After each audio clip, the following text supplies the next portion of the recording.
कृष्णा। तो जैसे हम काफ़ी दिनों से सुनते आ रहे हैं,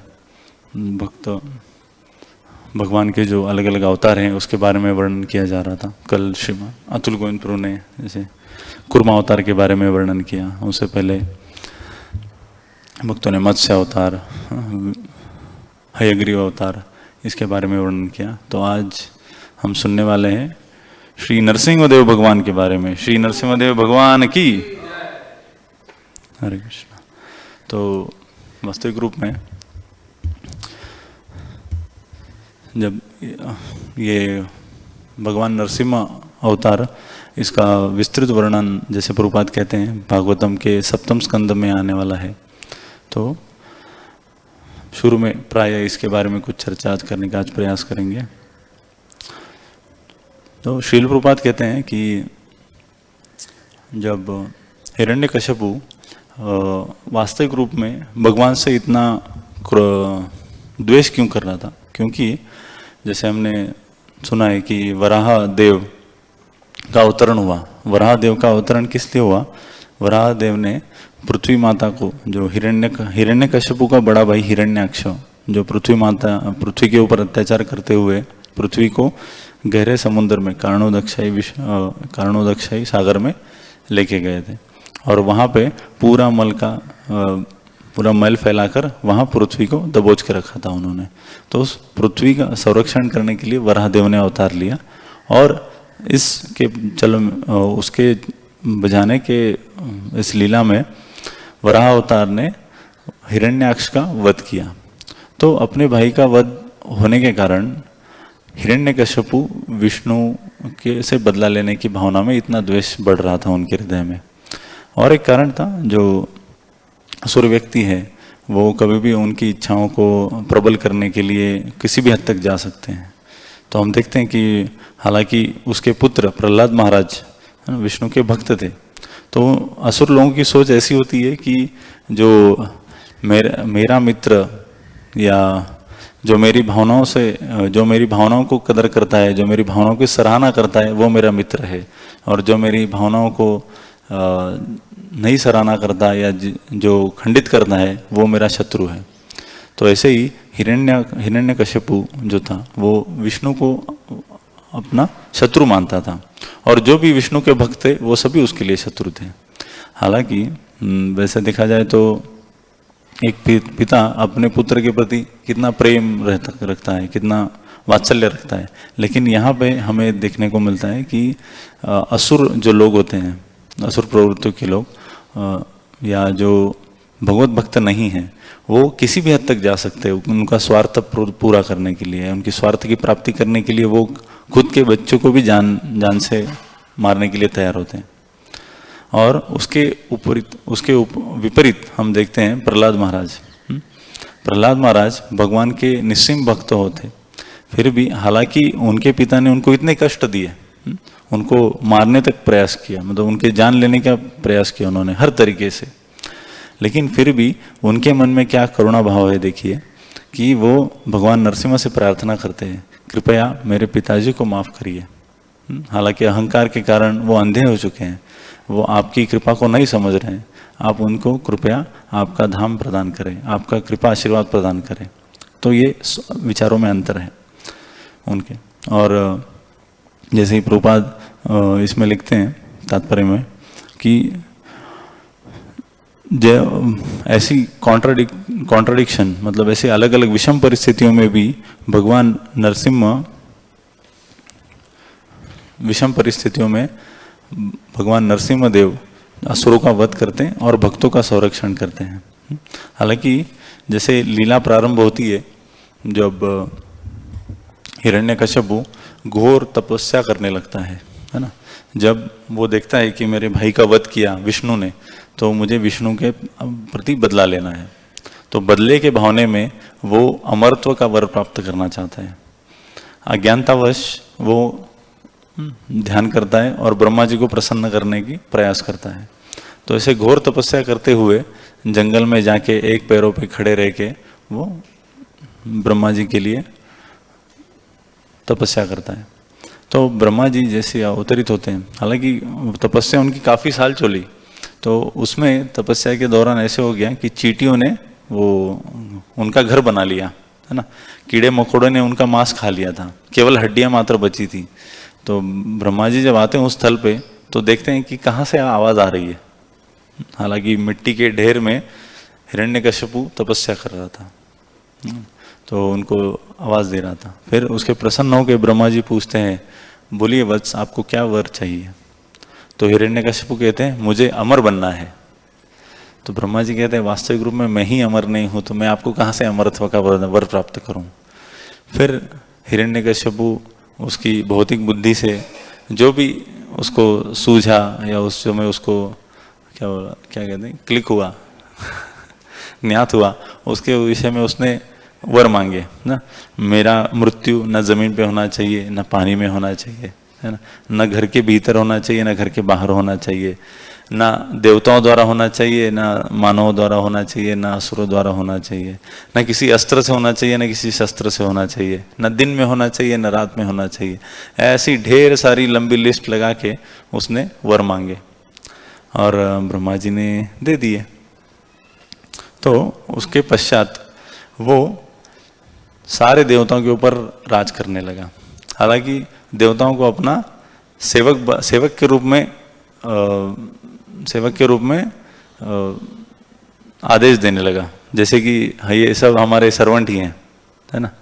ये सूरज तुम यहाँ ये लेके आओ, चंद्रा तुम ये लेके आओ।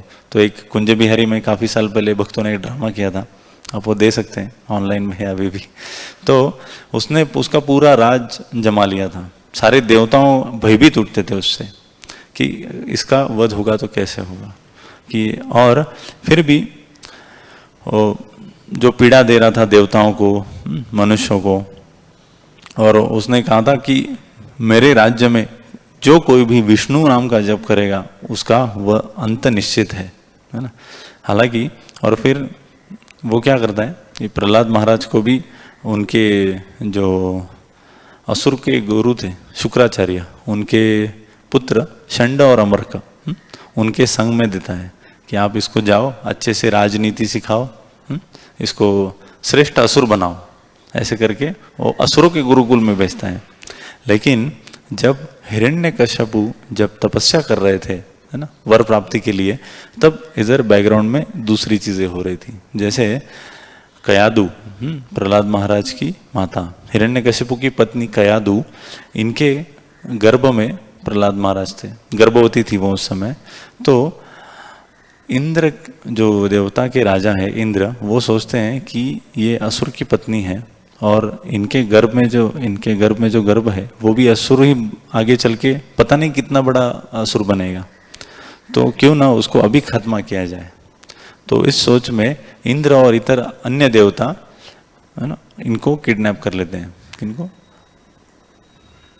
कयादु माता को वो किडनैप कर दें और सोचते हैं कि ये पूरी जो इनको जड़ से ही खत्म किया जाए, ताकि नहीं तो हिरण्यकश्यपु का वंश बढ़ते रहेगा और समस्याएं भी बढ़ते रहेंगी। तो इसलिए वो उनको मारने की प्रयास से किडनैप करते हैं। लेकिन वहाँ नारद मुनि पहुँच जाते हैं। नारद मुनि कहते हैं ये देवताओं को कि हे देवतागण, ऐसे गलत फहमी में मत रखिए।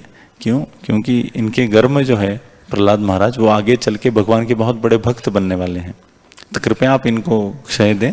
और फिर नारद मुनि उनको, कयादु माता को उनके आश्रम में ले जाते हैं और फिर आश्रम में जो जो गतिविधियां होती हैं उसमें वो संलग्न हो जाती हैं।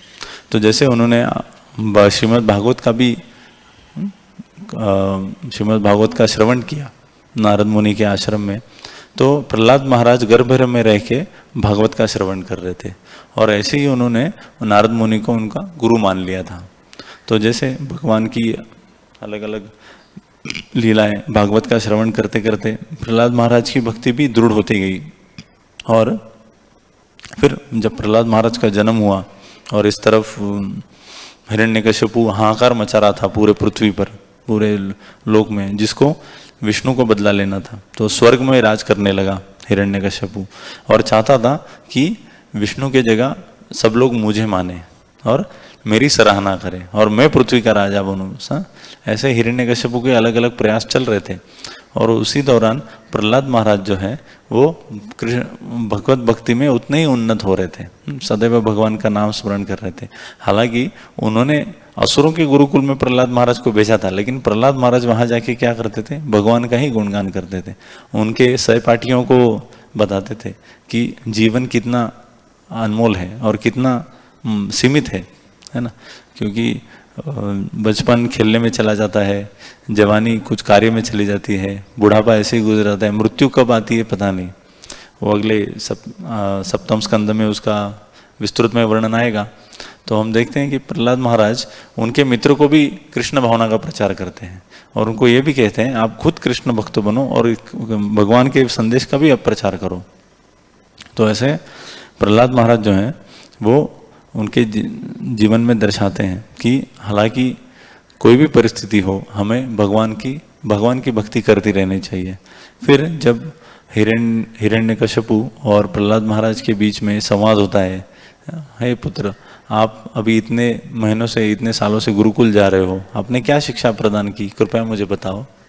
तो फिर प्रहलाद महाराज कहते हैं कि जीवन का जो सार है, जैसे प्रहलाद महाराज कहते हैं कि कोई भी व्यक्ति का जीवन कब सफल होगा, जब वो विष्णु की भक्ति करेगा।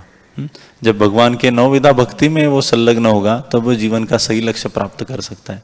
ये सुन के हिरण्यकश्यपु आग बबूला हो गया तुरंत, और तुरंत उसने जंघा पे बैठे हुए बच्चे को जमीन पे फेंक दिया और उनके सैनिकों को आदेश दिया कि इस प्रहलाद महाराज को दंडित किया जाए, प्रहलाद को दंडित किया जाए, मृत्यु दंड दिया जाए। क्यों? क्योंकि वो मात्र उसके हिरण्यकश्यप के शत्रु का नाम जप कर रहा है, विष्णु का नाम जप कर रहा है, विष्णु का भक्त बना है। हालांकि पुत्र मेरा है लेकिन ये विष्णु की भक्ति करता है, इसलिए इसका खात्मा किया जाए। तो ये जब देखते हैं तो सैनिक राजा का आदेश पालन करते हुए उनको अलग अलग कठिन परिस्थितियों में डालते हैं, जिसका विस्तृत वर्णन हमने सुना। हालांकि बचपन में हमें कक्षा पाठ्य पुस्तक की कक्षा में भी ये प्रहलाद महाराज का वर्णन या प्रहलाद महाराज का जो चरित्र है उसके बारे में अध्ययन किया। तो जैसे प्रहलाद महाराज को वो पागल हाथी के पैरों तले कुचलने के लिए देते हैं, फिर गर्म उबलते हुए तेल में देते हैं, और फिर नहीं तो वे जहरीले सांप हैं उनके कक्ष में प्रहलाद महाराज को बंदी बना के रख दिया जाता है। लेकिन ऐसे कोई भी परिस्थिति में प्रहलाद महाराज सतत भगवान का स्मरण करते रहे, और भगवान का स्मरण है जो उनकी संरक्षण करते रहा।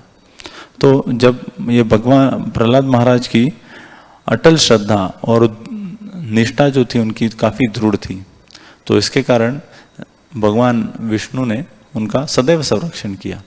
तो ऐसे देखते हैं हम आगे चल के हिरण्यकश्यपु अथक प्रयास करता है, लेकिन प्रहलाद महाराज टस से मस नहीं होते। क्यों? क्योंकि भगवान के जो भक्त हैं उनको पता है कि हमारा जो शाश्वत आश्रय है वो न केवल भगवान का नाम है, भगवान का स्मरण है, और भगवान की लीलाओं का गुणगान करना, उनका श्रवण करना और उनके कीर्तन में मग्न रहना, यही हमारा नित्य आश्रय है। ये प्रहलाद महाराज को ज्ञात होने के कारण उन्होंने सदैव उस क्रिया में लगे रहे। और जब हिरण्यकश्यपु ने पूछा कि तुमको ये मैंने मारने का प्रयास किया लेकिन आपको कुछ भी हुआ नहीं, या ऐसी कौन सी शक्ति है जो तुम्हारा संरक्षण कर रही है ना?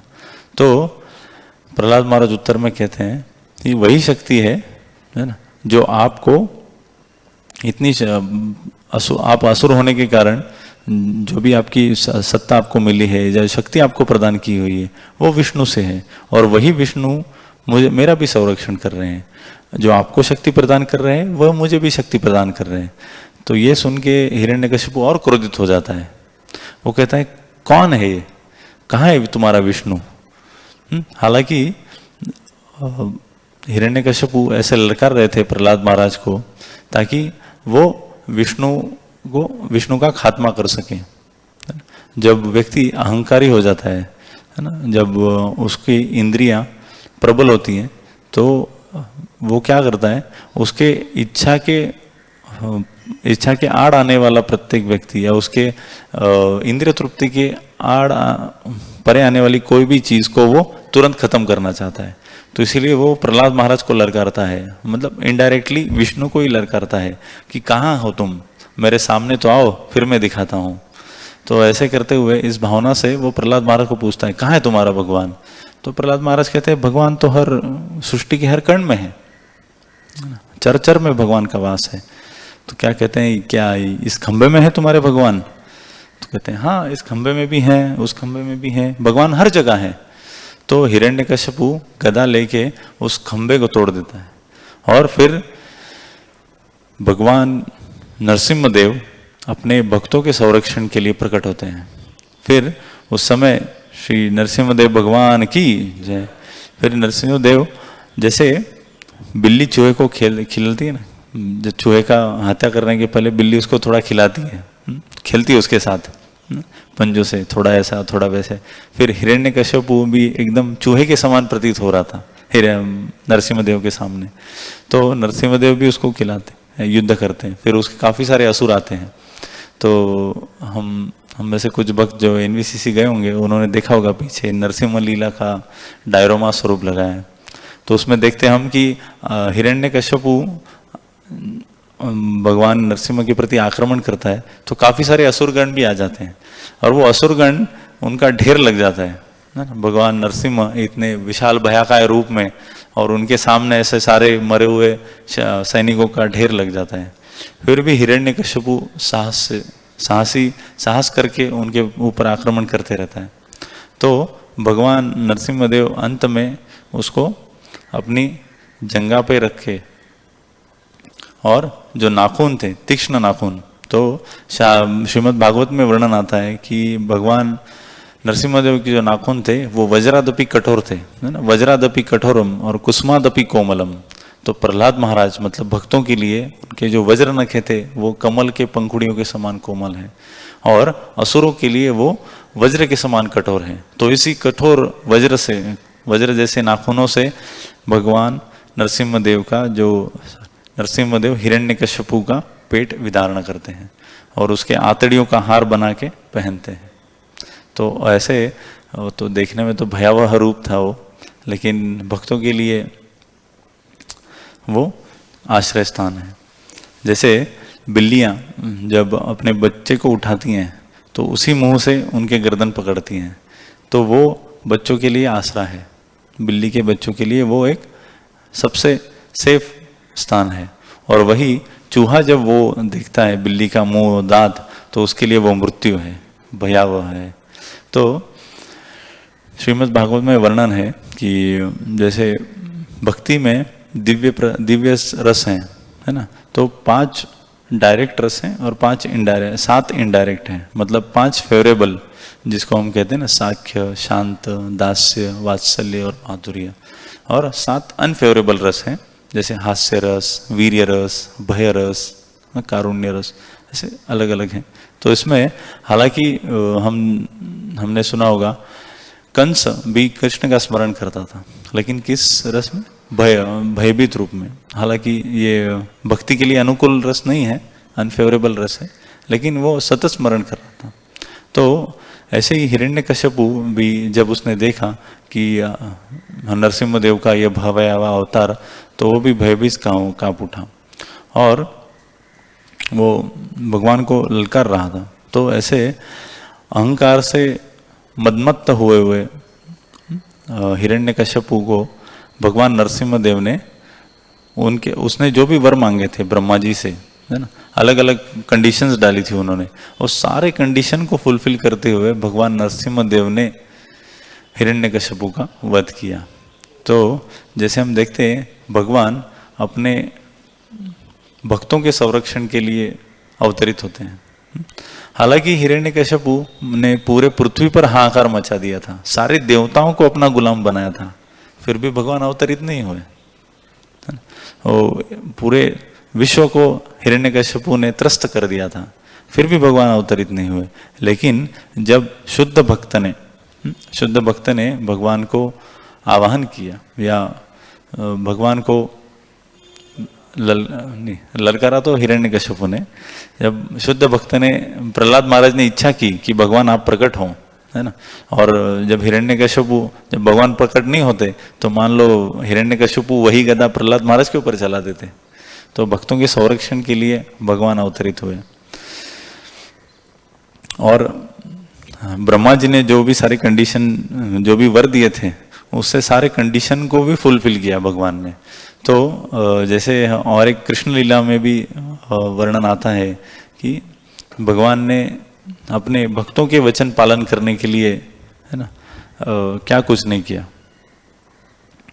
तो भगवान अपने वचन, भक्तों का वचन संरक्षण करते हुए भक्तों का भी संरक्षण करते हैं और उनके वचनों का भी संरक्षण करते हैं।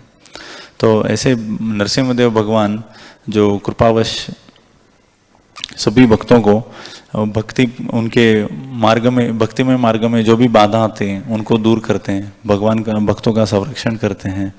और यही भाव प्रभुपाद ने भी हमें सब इस्कॉन संस्था में सभी भक्तों को उसके ऊपर शिक्षा दी है। उसके हमने किस भावना से नरसिंहदेव को प्रार्थना करनी चाहिए ऐसे। और हम देखते हैं कि जैसे मायापुर में काफ़ी समस्याएं आ रही थी, तो प्रभुपाद ने उनको आदेश दिया कि आप मतलब प्रभुपाद की जो शिक्षाएं हैं उससे से उन्होंने क्या किया, श्री नरसिंहदेव की स्थापना की, जिससे भक्ति में जो भी बाधा आ रही थी या भक्तों को जो समस्या हो रही थी मायापुर मंदिर से व्यवस्थापन में वगैरह, वो सारी समस्याएं हल हो गई।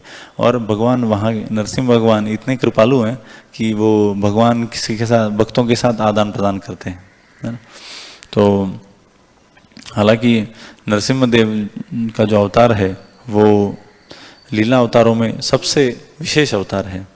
और इसमें हम देखते हैं कि जब अलग अलग समस्याएं आती हैं भक्तों के जीवन में, तो नरसिंह कवच का पठन करते हैं, श्रीमा या नरसिंह यज्ञ भी किया जाता है। तो भगवान नरसिंहदेव अपने भक्तों के संरक्षण के लिए सदा तत्पर रहते हैं। तो ऐसे ही की है, जैसे मायापुर में एक लीला हुई, वैसे जुहू के समय में श्रीमान गिरिराज महाराज बता रहे थे कि जब जुहू मंदिर का कंस्ट्रक्शन चल रहा था, तो उसी समय रशिया में जो भक्त थे उनको उस समय कम्युनिस्ट सोवियत यूनियन करके जो अथॉरिटीज़ थे रशिया में, वो भक्तों को काफ़ी तकलीफ दे रहे थे। तो उसके उपलक्ष्य में हमारे जो एक भक्त हैं आनंद शिष्य, उन्होंने एक पुस्तक भी लिखी है सॉल्टेड ब्रेड करके, तो आप कभी पढ़ सकते हैं उसके बारे में। मतलब रशिया में भक्ति करते हुए भक्तों को बहुत कठिनाई से सामना करना पड़ रहा था, हालांकि जान के एक तरीके से वो जीवन के लिए खतरा था उनके, फिर भी ऐसे समय में उन्होंने भगवान का आश्रित रहते हुए जो भक्ति की, उसके बारे में एक किताब लिखी गई है जिसका नाम है सॉल्टेड ब्रेड। और फिर उस समय श्रीमान गिरिराज महाराज और श्रीनाथ जी प्रभु, इनके दौरान ये चर्चा हो रही थी कि जब भक्तों के ऊपर ऐसे कठिन परिस्थिति आती है तो भक्त भगवान का स्मरण करते हैं। और उस समय कहा गया था कि जो ये रशियन अथॉरिटीज़ है, सोवियत यूनियन, ये अभी ख़त्म हो जाएगा, है ना। तो जब भी कोई भक्तों को पीड़ा देने की कोशिश करते हैं या कोई असुर जब भक्तों को पीड़ा देते हैं, तो भगवान उनके संरक्षण हेतु, है ना, उस पीड़ा को हो या उस परिस्थिति को भगवान तुरंत खत्म कर देते हैं। तो जैसे श्रील प्रभुपाद ने ये इस्कॉन संस्था में जो मॉर्निंग प्रोग्राम है, उसने भी सदैव नरसिंहदेव की प्रार्थनाओं के बारे में हमें आदेश दिया हुआ है कि आप ये हर दिन नरसिंह प्रणाम गाइए, नरसिंहदेव की प्रार्थना गाइए। तो ये श्रील भक्ति विनोद ठाकुर, उन्होंने नरसिंह पुराण से प्रार्थना ली हुई है और दशावतार स्तोत्र में भी इसका वर्णन आता है।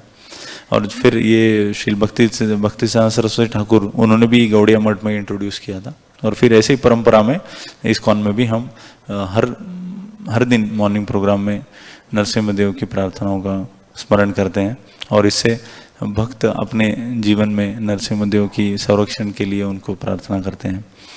तो हालांकि भक्तों के लिए भी इसमें एक सीख ऐसी है कि हमारे जीवन में जब भी हम किसी कठिनाइयों में हो या कभी ऐसा भाव हो अपने मन में, जब कोई अगर मैं आधिपत्य करना चाहता हूँ या मैं कंट्रोलर बनना चाहता हूँ, तो इस अवस्था में भगवान नरसिम्हदेव जो है वो क्या करते हैं, भगवान नरसिम्हदेव इस भावनाओं को ख़त्म करने के लिए हम उनका आश्रय ले सकते हैं।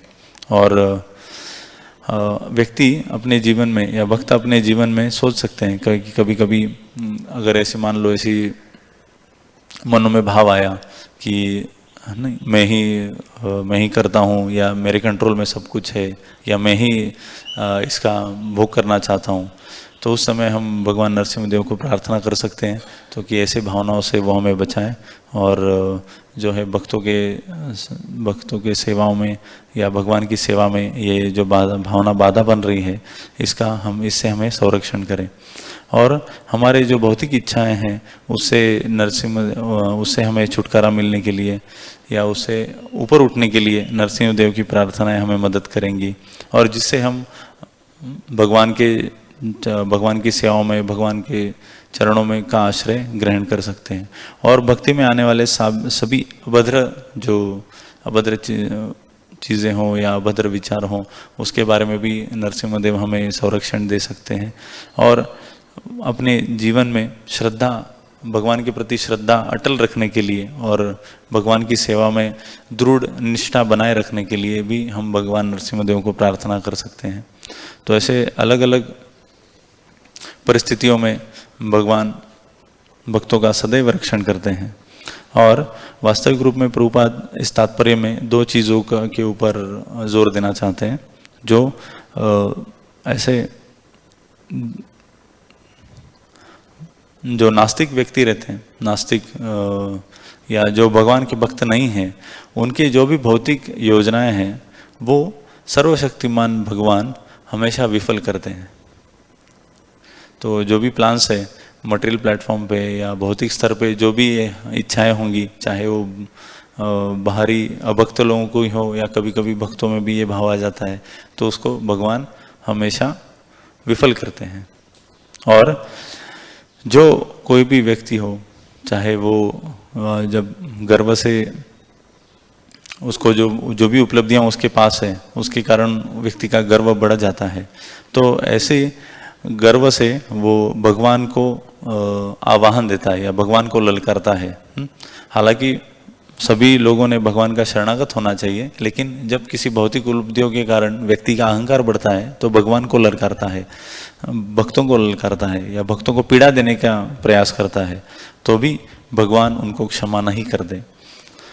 तो भगवान हमेशा भक्तों के सदैव संरक्षण के लिए तत्पर रहते हैं और भक्तों ने भी भगवान के आश्रित रह के उनका स्मरण करते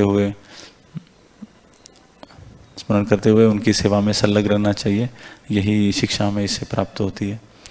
हालांकि मेरे जीवन में भी हम कठिनाइयों से जा रहे हैं, तो भक्तों से प्रार्थना की याचना करता हूँ कि हमारे लिए प्रार्थना करें। श्री नरसिम्हदेव भगवान की जय, श्रील प्रभुपाद की जय, श्रीमद् भागवतम की जय।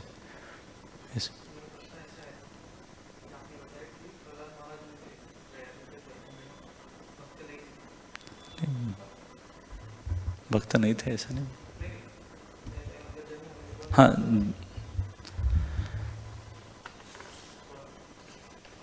तो अच्छा, इसमें डिटेल में क्लैरिफिकेशन हमें सुनने मिलेगा भागवतम के 7वें स्कंद में।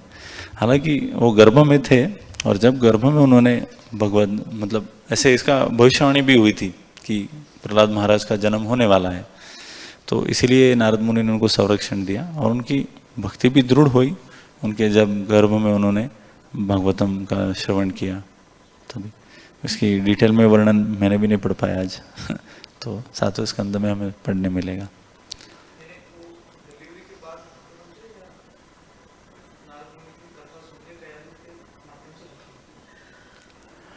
वो जब कयादु माता ने जब सुना भगवान की लीलाएं या भगवान का जो गुणगान सुना, वो मतलब ऐसे कहा गया है शास्त्रों में कि माता जो भी कार्य करती है उसका असर बच्चे पे भी होता है।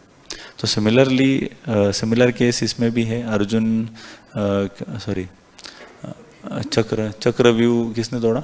अभिमन्यु ने भी सुना कि चक्रव्यूह कैसे भेदना है, उनके माता के गर्भ में, और फिर भेद के बाहर अंदर जाना है वो सुना, और जो दूसरा पार्ट है कि उसमें संरक्षित होके कैसे वापस आना है वो नहीं सुन पाए। तो ऐसे कि माता जो भी कार्य करती है वो बच्चों को भी उसका फल मिलता है। सिमिलरली कयादू माता ने जो भी भक्ति की, जो भी भक्तिमय कार्य किया आश्रम में रहते हुए, तो उसका फल प्रहलाद महाराज को मिला है। अभी आपका जो डिस्टिंक्टली प्रश्न है कि प्रहलाद महाराज भक्त थे जन्म से पहले या जन्म होने के बाद भक्त बने, तो इसके बारे में वस्तुतः हम आगे पढ़ेंगे, या मैं थोड़ा पढ़ के हम बाद में चर्चा करेंगे उसके बारे में। यस प्रभु जी।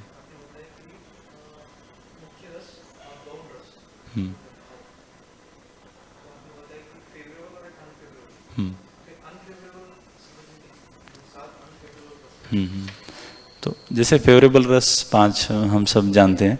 अनफेवरेबल रस मतलब जो जिसमें रस है वीर्य रस। हाँ, जैसे भीष्मदेव का भगवान के साथ वीर्य रस में आदान प्रदान है। तो हालांकि भीष्म जो है वो किनके साइड में, कौरवों के साइड में है, तो ये भक्ति के लिए फेवरेबल नहीं है। या ये मैं अभी गिरिराज स्वामी महाराज का जो लेक्चर सुना रस में चतुर्दशी में, उसमें बता रहे थे कि हिरण्यकश्यपु जो है भयावह रस में था। जैसे कंस हिरण्यकश्यपु सेम कैटेगरी में, उन्होंने भगवान का स्मरण किया, लेकिन कौन से रस में किया, कौन से भाव में किया, वो भय के प्रति किया। और जो भीष्मदेव थे वो वीर्य रस में थे। और हास्य रस का उदाहरण उसमें आता है कि एक कोई बच्चा है, मान लो अभी आप हंस दोगे किसी के ऊपर, तो सामने वाला उसको किस मूड में लेगा, अपराध युक्त भी से ले सकते हैं। लेकिन जब कोई बच्चा है खेलते समय कोई कृति करता है, गिर भी जाता है, और जब हम उसके ऊपर हंसते हैं तो वो भी हंस देता है, पता है उसको कि हम वात्सल्य से उसके ऊपर हंस रहे हैं। लेकिन वही कब जब बुजुर्ग व्यक्ति गिरता है और जब हम हंसते हैं तो वो अपमानित क्या। तो ऐसे अलग अलग रस हैं जिसमें भगवान भक्तों के साथ भक्त भगवान के साथ आदान प्रदान करते हैं। तो और भी हैं, मतलब मुझे 4-5 जो स्मरण हुए मैं बता रहा हूँ। तो 7 ये और 5 ये, ऐसा। और कुछ आशा करता हूँ मैं उत्तर नहीं दे पाया, नहीं पता नहीं। हरे कृष्ण। श्रील प्रभुपाद की जय।